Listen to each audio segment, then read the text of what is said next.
Hi Guy, welcome to another Saturday Talkie. I'll try and make it quick this week. I mean, a few things have happened. So in particular, the Switch was announced a few days ago with the trailer going up. Yeah, giving me thoughts on that, and then I wanted to go on to another subject which had been just knocking around my mind for a few days. It's to do with emulation. But yeah, let's just talk about the Switch first of all. I mean, I'm an on and off. I love the Nintendo retro stuff. I thought the Wii was good at the beginning, the promise with all the motion controller stuff, the Wii remote. You know, like the idea that you could, walk around popping it like a shotgun, or like using it as a lightsaber. I think there was talks of that in the early days, and it never really happened. And the entire system just became a dumping ground for third-party trash. So, it was never really a big one on my mind. I do have one which is loaded with retro ROMs and hacked to glory, but that's how it happens. That's because I don't play any of the Wii games on it. I've just no interest in them. And they've got the odd GameCube game here and there. But and again, another one with the GameCube had some good games on it, but just to me personally, I never felt like it had enough, so I never bothered. So yeah. Then moving on to the Wii U, I bought one at launch, and I kept it for about 10 or 11 months, and I was very, very disappointed with it. I probably said this before. As a system, I just did not get on with it whatsoever. So I got rid of it. Waited probably another 2 years after that. Earlier this year, because I picked another one up because it was cheap. It was about £110. And I can't even remember what I played on it. That's how crazy it is. Well, Bayonetta 2 was one of the ones, Metroid Trilogy, a few of the other games I'd missed over the years, and just went back through the back catalogue. Probably on and off took me about 3 or 4 months playing through what I thought were the biggest hits. Things like fighting games never appealed to me, so I never really went for like Smash Brothers, I think, something like that. Pikmin, I enjoyed for Pikmin 3, sorry. I enjoyed for the most part, but again, not my usual type of game. I didn't want to keep it long term, got rid. Probably the best I experienced was Wonderful 101, which is probably the best game on the system, I felt. Anyway, and after a while I kept that. I got bored of it because there just wasn't anything else for me to play. I'd seen all the stuff I wanted to see. No interest from Nintendo to bring out big stuff. The only big thing coming out was the new Zelda game, but the big talk was that's going to be pushed over to the newer system. So they're doing a split like they did with the last Zelda on the GameCube, which was with the Wii and GameCube. Very, very disappointing at the time. I mean, I don't know, they could have used more oomph from the Wii, but it was just a straight conversion, but reversed because of the remote. And I didn't like the remote. I played the Wii version first, and I did not like the remote at all. It did not work. I was too lazy to be sat there and just keep flicking the thing every time I wanted to attack. I wanted to have a controller in my hands and it was just one of them dodgy things. But anyway, yeah, so I've not really got on greatly in the last 10 years with Nintendo's new console, so I sat there and watched the Switch announcement, and I have to say, when I was glad straight away. There was no children in it, there was no kids, they weren't trying to appeal to that younger audience. It was all, they're all like 20 to 30 year olds, they're all much older audience, because in a way, I suppose, in the last 10 years, all the ones that did get on board and the younger audience it was appealing to will now have grown up, will have matured, and they'll be after more better games. And then as it went on, and there had its silly bits. And the funniest thing, even I thought when I saw it, is like with these guys playing basket. I know it's been mentioned everywhere, but these guys playing, it's just funny. Guys playing basketball for real on an actual court, stop playing to start playing it on the Switch. And it was just ridiculous. But I know what they were trying to get across, but it was just silly. They showed a few seconds of the Mario game. People seemed quite excited about that, but it just reminded me of the is it 3D Land? I forget the name of it. The one from the side, I think it's straight angles. I don't know. It looked okay. I didn't get excited by it. It's the first Mario game like that. I just didn't get, oh yeah, it's a great, good Mario game. But then there wasn't enough of it. It wasn't enough to decide. They had a bit of Zelda on. That looked good, but again, that was just, I'm pretty sure that's just the Wii U footage, because all superimposed onto the screen.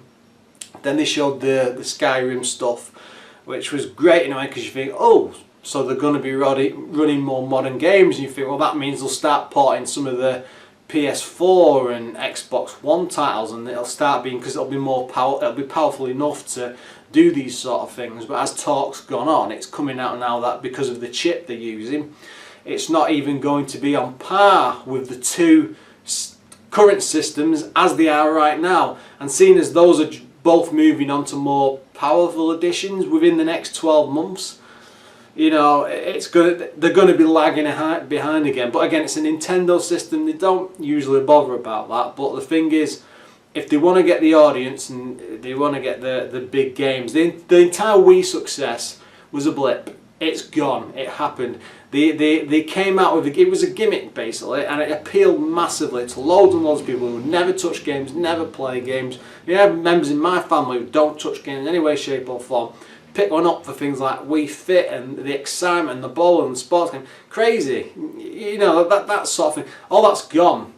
It was never going to come back with a Wii U gamepad. They just had they had no hope. That quickly reminds me. Sorry, I was watching a trailer for the original Wii U announcement where they were talking about the new controller, and they kept showing it, and they had this bit where I think a woman was swinging a golf. She had the screen on the gamepad control on the floor, swinging a pretend golf club over it. Was it a Wii remote? Can't remember.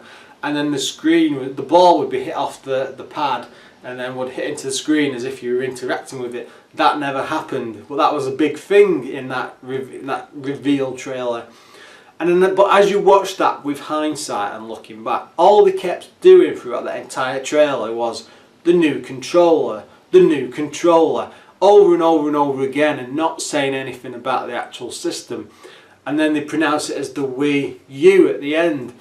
And then as you try and watch that and just stand back, I think it was the 2011 E3 trailer, that's what being presented to the public as well. And it's no wonder the confusion is, well, is this just an accessory for the Wii? Because to me, looking at it, I just pretend to take a step back from the game, so looking, and you just think, well, that's just an accessory. It's a new controller. They didn't put across what it could do very well, or what it was supposed to be. It was something new and exciting. And you can sort of understand why people just drifted away. They didn't bother. And again, on launch year, when I was wandering around trying to pick one up on launch day, I tried a few shops for. I think I picked one up at the back of Asda in the end, and I would always go in Asda 2 towns over from where I live, because there's not really sell games around here, and and the entire over that first year, the entire market in the supermarket of games for the Wii U just disappeared. They stopped stocking it, and Tesco's went the same, as I say, Asda went the same, Morrison's went the same, and the presence just disappeared, and it was gone. And they basically, Nintendo's, they just weren't doing enough, I don't think, to sell the system. But anyway, that aside, going back to the Switch. Now the thing is with the Switch, it's all people getting excited because it's a portable concept, which is portable console, which is a nice concept. You play it on your screen, you just switch it over. I don't know how that part works, probably flick a switch or something. It comes onto your little screen bit, your little dock bit, and you can take it with you. I wasn't too keen on them remotes coming off. I mean, and having that screen in front of you, because if you think about that, it's alright if you've got a pad and you're playing on the screen, but with 2 remotes like that, to me that just, I'd never do it. It's too uncomfortable, too annoying. There was another bit they showed where they had 2 people playing multiplayer on Mario Kart, I think it was, yeah, and they tilted these pads over, and that's when you got an idea of how bad about how small the side controllers were, because they were like literally like this, and they're holding them in their hands like this and playing the games. And then you can use them like using the fingers to do the power slides, and I'm just like, I see what you're doing, but I would never do something like that. I'd always want to use a proper controller. I'm just, from my personal opinion. I mean, the other thing is, one thing they were showing off was how great the portability was, like the guy in the airport and the guy on the plane doing this and going places, and then carried it with me, and then being able to sit down. Which is fine if you're the type of person that's doing lots and lots and lots of long travelling, I mean, my journey to work is about 20-25 minutes every day, and that's entirely in a car, no choice because of where I live. But even if I was going on a train, I'd maybe, the train journey is about 50-55 minutes, so I could, if I wanted to, extend it a bit, but that's got 2 swaps on that. And it's just, for me, so I can only look at my own personal experience, and for me, I've never got anywhere in my life I've got long enough to play a portable system, and the times I have got long enough to play games on a portable is when I'm sat at home, so I'd always be playing it on the TV. But again, because it's a nice feature, it's an exciting feature for those who will get a lot of use out of it, and at the same time it gives Nintendo that chance to combine like the portable division, like the current game division, into the same thing. And I think what we'll see is the 3DS, because it's tailing off now because the sales are dropped, eventually, probably in a year or two, they'll drop it, and then all the game development, because they are struggling at the moment, Nintendo themselves, to make games for the two. But if you combine the two, concentrate on one, and then try and bring in, I'm assuming, all these other developers. There's been a lot of excitement about this big list they produced of all these companies that are excited to get involved and develop. But if you look at the bottom of the list, like the bottom 10 to 15, they're engine names like Havoc and Unity, and you're just like, well, that's a game engine, that's not a develop. You know, but it's just what they're just trying to make it look better en masse.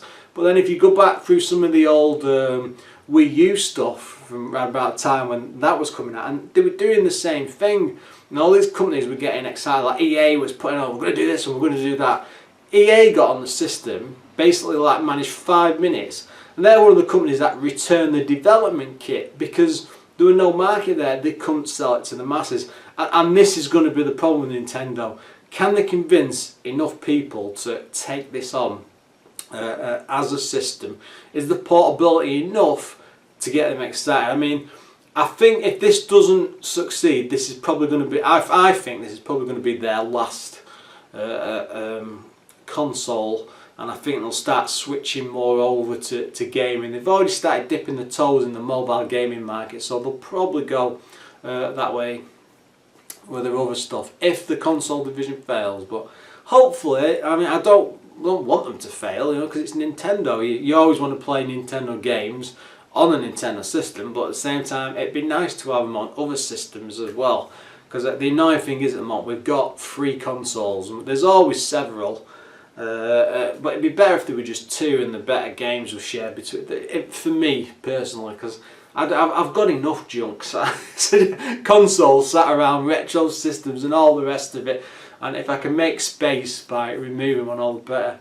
But then you could argue, I suppose, it's the Switch, it's portable, so you wouldn't have to stash that on the dock much.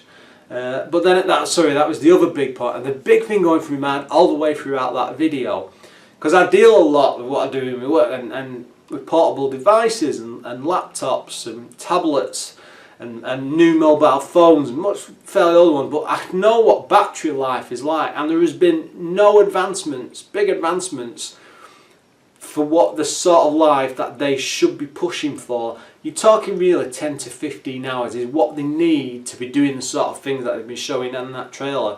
But it's with the strength of the chip and the power behind it and the screen and stuff, you're going to be lucky to get about 5, and everything I've seen seems to be pushing like 3 to 5 hours.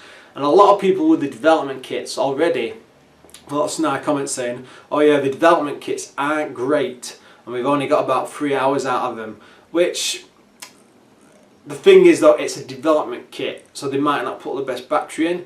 I think so for the commercial model it might be a bit better, but then you look back, and I know because I had the problem when I first got me Wii U, is the game controller, the gamepad, the battery was awful. I mean, absolutely terrible. And yes, you could buy another battery and then replace that and get more oomph out of it, but then the point is, why, after spending a chunk of cash on a nice new console and maybe a couple of games, and then you've got to spend 20, 30, 40, probably 40 quid because you're good for an official battery if you're that sort of person, yeah? And again, why should you have to buy an extra battery just to get the extra life out? Plus on this bit of kit, it's going to be the bit in the middle, 2 bits on the side. and it's quite thin as well. So it's gonna be a struggle. It's gonna be interesting to see what they actually come out with. But by all reports, it's looking at 3 hours. So it's worrying, but we'll wait and see. Am I gonna get one at launch? I just don't have the excitement. The only game that would get me interested, real excited, is Zelda, and it looks good and everything, but I don't know. I can't explain it. I just do not have the interest this time around. Maybe it's Nintendo fatigue. I don't know. I honestly don't know. But I will wait and see. Maybe when it gets closer to launch, I might start having it. Again, it depends on price as well. Especially with the whole Brexit thing going on now in the UK, I mean, everything's shooting up in price. There's been that stuff in the news about Apple adding like an extra 500 quid because of Brexit on top of the system prices, which is just when they're already like 2 to 3 grand. Absolutely crazy, and it's happening across all things. But as it is right now, like I say, Apple's adding 500 quid on. But come March, which is, well, it's middle of October, end of October, but we're talking 5 months away. If that economy is not improving or getting better or whatever, and the pound's still crashing, that could get even worse, and we could be paying absolute fortune. So anyway, enough of these Switch now. If that's all you came for, then cut off there. I'm going to move on to the next subject. Lately I've been watching. It's Emulation. I've been listening to a podcast called the Retro Hour Podcast. I would highly recommend it, and I suggest you go and listen to it. 2 British guys, but every week it's an hour-long show, and it's 30 minutes of like retro-style gaming news, dash of current in now and again. It's about 20-25 minutes of that, and then the next 35 to 40 minutes to top out the hour. It's always, every single week, it's an interview, a proper voice interview, proper question and everything, go back and forth with like industry legends, like really famous, and people who are like developers and game publishers, and like Steve Wozniak was possibly in one of them, or am I thinking of, anyway, but the fact that they've had some real famous people on there talking about some great stuff. I think this week's is talking about Crash Magazine, and anyway, I really enjoy it. It's an absolutely awesome podcast. I can't believe it comes out every week. They've only done about 40 episodes at the moment, but honestly, start at the beginning and work your way through. It's absolute gold. It's what I did for about episode. I've been listening since episode 15, and great show. But they're just talking this week, and it was nothing that like they were mentioning. They were just doing this usual thing. You see it all the time on YouTube and podcasts, and I think I was guilty of myself because I used to be on the RVG podcast. 2014 I think that was. I did that for about 12 months. And when you would talk about emulation, there's always this fear, we can't recommend these sites, and you can't do this and you can't do this, and they were doing it to them. And I know it's just that thing everybody does, but I was thinking about it and I was like, why? I mean, emulators aren't illegal. What do I mean? I agree with ROMs. I think they're a great idea because, like I say, I picked up a ZX Spectrum, as you know, from some of the footage I've been doing, but I also picked up I did pick up a pile of tapes. I spent the first weekend loading tapes, tearing me out. They were terrible. Just waiting like 5 to 10 minutes for a game to load, and it turns out to be terrible, and then you're just like, I'll have to do another. And I spent more time like all my stuff's over there, like all the retro gear set up, and then I'd be on the PC behind me, so I'd just be watching YouTube and stuff. Oh, the game's loaded, I play the game, this is rubbish, I'll go on the next one. I'm just back and forth, and I got so sick of it that I went and ordered the DivX MMC, which I've done a video on. It's just been an amazing little cart, which you put in the back, you put your ROMs on it, it just boots them in, it loads them instantly, and it's on the actual classic Spectrum, and it's like no difference with loading it from a tape, because I've compared 2 games and stuff. It's absolutely fantastic, but it removes that tape swapping bollocks, absolutely hate it. And of course it's like it says you daren't mention that you use ROMs or anything, but there has actually been that I can discover, there's been no like legal prosecution. It's not actually illegal to use ROMs or anything like that. It's at best, It's classified as a grey area, but everybody does it, and they're all terrified of mentioning it, and it's so silly. I mean, it doesn't matter whether you want to support the original games, but I mean, like, going back to say the old Atari 2600 titles. I mean, I've had a couple of them systems over the years, but I'm quite happy to admit I've even bought the gameplay joysticks that you plug in your TV with a load of games on. But I use the emulators and I play the ROMs well, I don't really, because I didn't like it as a system, but because I'll play the ROMs, and it's the only way I'd ever play them. And even if you wanted to, the games, you can never get them anymore. You can't find them anymore. And treating it like it's some taboo subject, but it shouldn't be. It should be perfectly open and fine to mention. I mean, personally, I use something called Emu Paradise. Big site, been going for years and years and years, and they just chuck everything on there, like all the emulators, all the ROMs you could ever want to do. I mean, I've done things like load me where is it?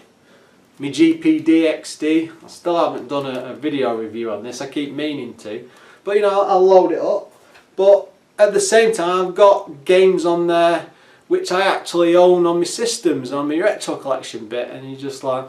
And so we're like, oh well, if you own the original, then you're perfectly fine having it as a ROM. And it's like, it doesn't work that way. It's like back in the day, all the big music companies would try to argue because people would buy a CD or a vinyl record or something and then copy it off onto tape, and there was the argument of whether or not it was actually legit. And I don't think it was. But again, it's just ridiculous. It's just ridiculous. Emulation exists, ROMs exist. Let's deal with it. Let's have an adult conversation. Everybody, you can admit it. If you use ROMs, I'm sorry, come and arrest me, come away, take me away in cuffs. I use ROMs. I love using ROMs. I have ROMs for games I do not own as originals. I also have lots of originals that I don't even play. So there you go. By all means, just put some of what you think of it, the whole thing, in the comments below. I'm probably feeling guilty after this now, because he's done it, he's admitted he uses ROMs on a medium. What's going to happen? Nothing. Absolutely nothing. Absolutely nothing. Unless it's Nintendo, who seem to come after everybody for everything, so don't admit anything when it comes to Nintendo. Anyway, I think I've been grabbing on for long enough, so let's leave it there. As always, guys, thanks for watching, and I have no idea what people think of these Saturday talks, because I only do a few every so often. But if you want me to do more, just stick it in the comments below, and if I get enough requests for it, I'll try and do them on a regular basis, and we'll try and cover more bigger topics. But put them in, suggest below. Thanks, guys.